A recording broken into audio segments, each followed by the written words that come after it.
Het belangrijkste nieuws van Curaçao in het Nederlands. Extra Journaal. Vers van de pers. Welkom bij Extra Journaal. Fijn dat u weer kijkt. We hebben het belangrijkste nieuws voor u op een rij gezet. En we beginnen met het bericht dat er een hitterooster van kracht is. Morgen, donderdag 21 augustus, gaan de scholen weer beginnen. Back to school. En dan geldt er ook een rooster voor de extreme hitte, die nu al de afgelopen periode voelbaar was, maar zeker verwacht wordt voor de laatste week van augustus, september en het begin van oktober. In die periode kunnen scholen ervoor kiezen om eerder te sluiten. Basisscholen kunnen al om 12 uur sluiten, middelbare scholen om 12:30. En op die manier voorkomen dat de leerlingen te lang echt op het heetste moment van de dag in de scholen zitten. Verder wordt aangeraden, nou niet aangeraden, wordt bepaald dat vooral de vakken waarbij je veel moet concentreren aan het begin van de dag wordt gegeven, aan het begin van de ochtend. Dus niet om 12 uur. En worden er allemaal naast de roosteraanpassingen worden er allemaal maatregelen genomen, zoals het plaatsen van ventilatoren. Wordt gezorgd dat er voldoende drinkwater beschikbaar is. En scholen mogen soepeler omgaan met de kledingvoorschriften, zodat leerlingen zich lichter kunnen kleden. Allemaal om de komende extreme hitte, die jaar na jaar te voelen is in deze periode, zoveel mogelijk toch op te kunnen vangen en dat het schooljaar gewoon kan beginnen. Airco's voor alle scholen, dat werd gisteren ook tijdens de persconferentie van de overheid besproken. Het is de bedoeling dat binnen 2 jaar alle scholen op Curaçao airco's hebben. Dirk Jones, natuurlijk bekend als voormalig directeur van Aqualector, is coördinator van het project om te kijken of alle scholen daadwerkelijk een airco kunnen krijgen. Nou, er is een inventarisatie gedaan.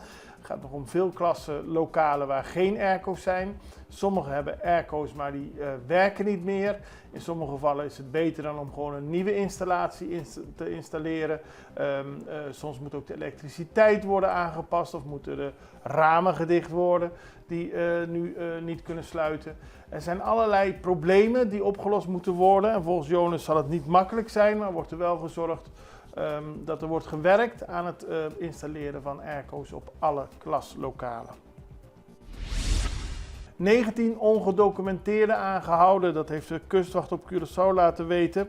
Ze hebben 19 personen op een boot aangehouden. Dat gebeurde nadat gistermiddag het Maritiem Operationeel Centrum een verdacht vaartuig had gespot dat onderweg was naar Curaçao. Er werd een Metal Shark eenheid ingezet die uitrukte om het vaartuig te controleren. Ook werd een helikopter van de kustwacht naar het gebied gestuurd. Aan boord werden 15 Venezolaanse mannen, 3 Venezolaanse vrouwen en 1 Colombiaanse man aangetroffen. Ze zijn allemaal overgedragen aan de immigratiedienst voor verdere afhandeling. PAR wil oplossingen voor onderwijs. De leider van de PAR-fractie, Quincy Kirigori, zei gisteren tijdens een persconferentie van de partij dat er gewerkt moet worden aan echte oplossingen. Volgens hem zijn er grote verschillen tussen de slagingspercentages van de verschillende middelbare scholen op Curaçao. En die wijzen erop dat niet iedereen dezelfde mogelijkheden krijgt. Volgens Kirigori kun je op Curaçao stellen dat het onderwijs onvoldoende is ingericht op de behoeften van kinderen die uit een moeilijke situatie komen. En hij zegt het is moeilijk om erover te praten en hij wil met niemand verwijten maken of scholen verwijten maken. Maar de situatie is dat op sommige scholen het slagingspercentage heel hoog is, op andere niet. En daaruit blijkt dat voor kinderen in een moeilijke sociale situatie, die wonen in een huis waarbij bijvoorbeeld onvoldoende eten is, waar de ouders geen geld hebben voor huiswerkbegeleiding, waar geen computer is en toch moeten ze deelnemen aan gedigitaliseerd onderwijs. Allerlei problemen waaraan gewerkt moet worden om ervoor te zorgen dat niet zulke grote verschillen op de scholen van Curaçao te zien zijn. Aldus Kirigori. De Centrale Bank begint een enquête voor de bouwsector. Dat heeft de Centrale Bank van Curaçao en Sint Maarten gisteren laten weten. In samenwerking met de Kamer van Koophandel gaan ze een enquête lanceren om inzichten te verkrijgen in de bouwsector. Het gaat dan vooral om de economische activiteit, investeringsontwikkeling en het ondernemersvertrouwen. De resultaten zullen in het 4e kwartaal van dit jaar worden gepubliceerd.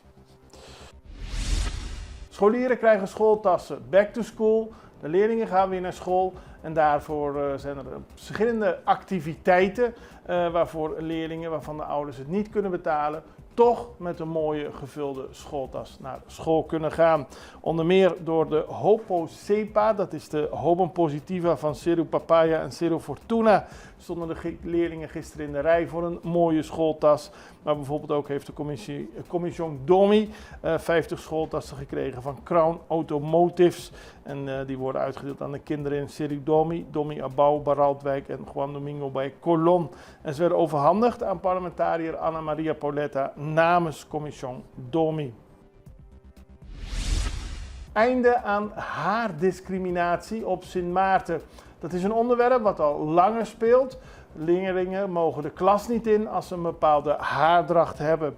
En nu heeft Melissa Gums, de minister van Onderwijs, Cultuur, Jeugd en Sport, naar alle schoolbesturen op het eiland gezegd: bereid je voor op een wet die een einde maakt aan haardiscriminatie. De wet is nog niet aangenomen, maar er moet wel vanuit worden gegaan dat hangende wetgeving al kan worden beschouwd als wetgeving. En dat betekent dat leerlingen niet weggestuurd mogen worden vanwege hun haar. Het gaat om het recht om natuurlijke kapsels te dragen zoals afro's, dreadlocks, twists, vlechten, cornrows en andere beschermende stijlen, mits deze schoon, goed verzorgd en niet belemmerend voor de leerlingen of de veiligheid zijn. Religieuze hoofddeksels, zoals de hijab, zullen eveneens worden beschermd, aldus de minister, die verder aandacht besteedde aan een leerling uit Guyana, die hele goede cijfers haalde afgelopen jaar en dreadlocks droeg. Ze zegt, het een heeft niks met het ander te maken. Leerlingen mogen gewoon hun haardracht hebben en voor iedere leerling is er natuurlijk ruimte en ook natuurlijk de hoop dat ze zulke hoog mogelijke cijfers halen. Nou, dat is Sint Maarten. Wij gaan even over naar een break. We zijn zo bij u terug.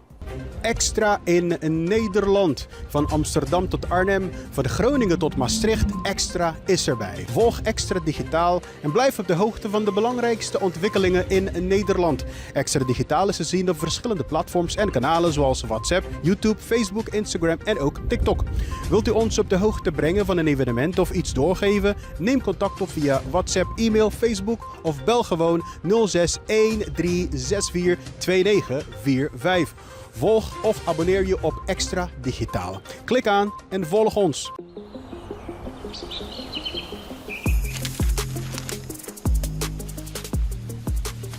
Welkom op Curaçao, een van de mooiste eilanden in de Caribiën, een ware parel. En het is een eiland waar je van heel veel zaken kunt genieten. Van de natuur, van de zee, van het eten, van de mensen en zoveel meer. Curaçao is een eiland waar heel veel gebeurt op het gebied van politiek, cultuur, sport en zoveel meer. En Extra Journaal brengt het belangrijkste nieuws van Curaçao. Maar we hebben ook aandacht voor al het nieuws op Bonaire en Aruba en op de bovenwinden, Saba, Sint Maarten en Sint Eustatius. En we belichten al het nieuws van alle kanten. Het nieuws is duidelijk, actueel en vers van de pers. Extra Journaal, elke werkdag op Salto. Op Curaçao zijn we de hele dag bezig met het maken van Extra Journaal. Volg ons op je favoriete Amsterdamse zender, Tauro.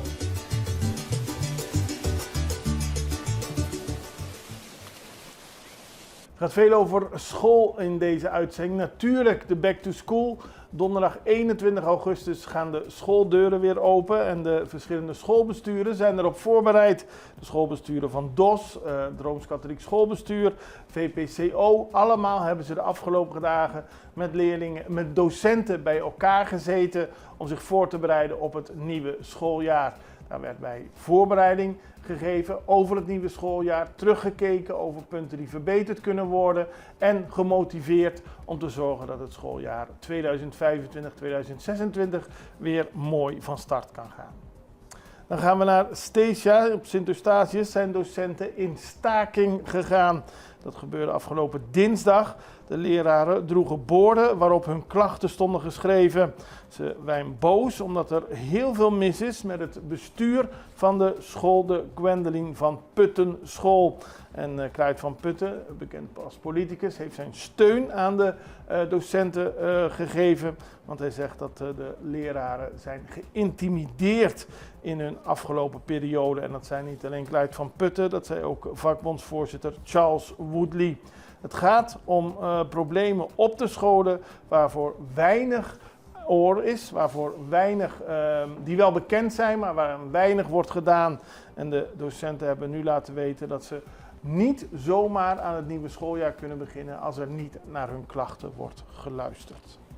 Dan gaan we naar Bonaire, want de politie van Bonaire houdt extra toezicht. Afgelopen weekenden heeft de politie op Bonaire extra toezicht gehouden in Kralendijk vanwege de overlast door motoren en viveren ter hoogte van Caia Grande. Dit heeft geholpen om de overlast te verminderen, maar er zal nog steeds extra toezicht worden gehouden om te zorgen dat de overlast tot een minimum beperkt blijft. En de korpspolitie op Caribisch Nederland heeft de ouders op de hart gedrukt om met hun kinderen te praten. Veel minderjarigen zijn daarbij aanwezig of komen kijken 's avonds om met de kinderen daar streng over te praten. Dan TUI, die gaat vaker vliegen op Curaçao in de winterperiode. Dat heeft de luchtvaartmaatschappij bekendgemaakt. 30 extra vluchten en dat betekent 9000 extra stoelen. In de periode van 17 december tot 24 maart zullen er in totaal 30 extra vluchten worden toegevoegd. En dat betekent dus dat in de wintervakantie tussen 17 december en 17 januari, de kerstvakantieperiode, er 17 keer per week op Curaçao gevlogen gaat worden door TUI. En dat is een nieuwe mijlpaal. Maar zoals bekend, het toerisme blijft toenemen op het eiland. Dan gaan we naar internationaal nieuws. De rechtbank in Colombia draait het huisarrest van de Colombiaanse ex-president Uribe terug. Daarmee is een bevel vernietigd van een lagere rechter om de Colombiaanse president Uribe onder huisarrest te plaatsen. Uribe is in beroep gegaan tegen zijn veroordelingen voor omkoping van een ambtenaar en misbruik van procesrecht. Zolang zijn beroepszaak loopt is hij een vrij man, dat is gisteren bepaald. Volgens de rechter heeft Uribe geprobeerd getuigen te beïnvloeden in een onderzoek naar zijn strijd tegen drugsbendes. Hij is hier dus voor veroordeeld, maar mag zijn hoge beroep voorlopig als vrijman blijven uitvoeren. Want volgens het Hoge Rechtshof heeft de rechter, die hem dus die huisarrest gaf, vage argumenten gebruikt. Uribe was van 2002 tot 2010 president van Colombia. Hij heeft zelf altijd gezegd onschuldig te zijn en is in hoger beroep gegaan. Hij omschrijft de beschuldigingen tegen hem als politieke vervolging. En daarmee zijn we aan het einde gekomen van deze aflevering van Extra Journaal. Morgen zijn we er weer en dan gaan ook de scholen open. Dat heeft u al wel gehoord tijdens deze uitzending. Ik hoop dat u er weer bij bent morgen. Het allerbeste. Tot ziens.